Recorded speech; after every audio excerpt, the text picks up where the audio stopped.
मुंबई महानगरपालिकेच्या आगामी निवडणुकांच्या पार्श्वभूमीवर शिक्षक व शिक्षकेतर कर्मचाऱ्यांना निवडणूक कर्तव्यावर पाठवताना पालिका प्रशासनाने माणुसकी आणि संवेदनशीलता जपावी अशी ठाम सूचना महाराष्ट्र पुरोगामी शिक्षक संघटनेने केली आहे।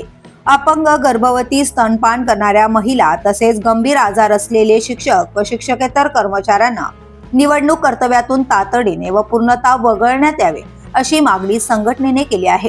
महानगरपालिकेकडे मोठ्या प्रमाणावर प्रशासकीय कर्मचारी उपलब्ध असताना संवेदनशील घटकातील कर्मचाऱ्यांवर निवडणूक कामाचा ताण टाकू नये असे संघटनेचे म्हणणे आहे। मुंबई महापालिकेची निवडणूक अवघ्या काही दिवसांवर येऊन ठेपली असून या निवडणुकीसाठी सुमारे 65,000 कर्मचाऱ्यांची आवश्यकता असणार आहे।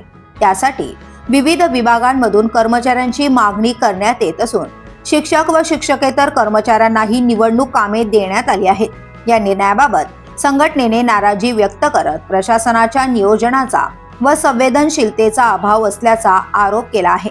यामुळे शिक्षक व कर्मचाऱ्यांमध्ये असंतोषाचे वातावरण निर्माण होत असल्याचं संघटनेने स्पष्ट केलंय। या दरम्यान नाताळच्या सुट्टीच्या कालावधीत आयोजित करण्यात आलेल्या निवडणूक प्रशिक्षणावरही संघटनेने आक्षेप घेतला आहे। सुट्टीच्या काळात प्रशिक्षणाची सक्ती शिक्षक व शिक्षकेतर कर्मचाऱ्यांसाठी गैरसोयीची ठरत असल्याने हे प्रशिक्षण जानेवारी महिन्याच्या पहिल्या आठवड्यात घेण्यात यावे अशी मागणी करण्यात आली आहे।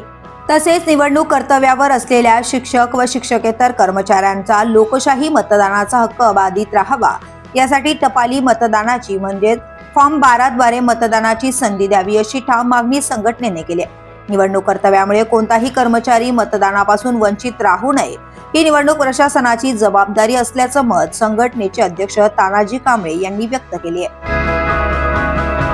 The police news bureau, Mumbai.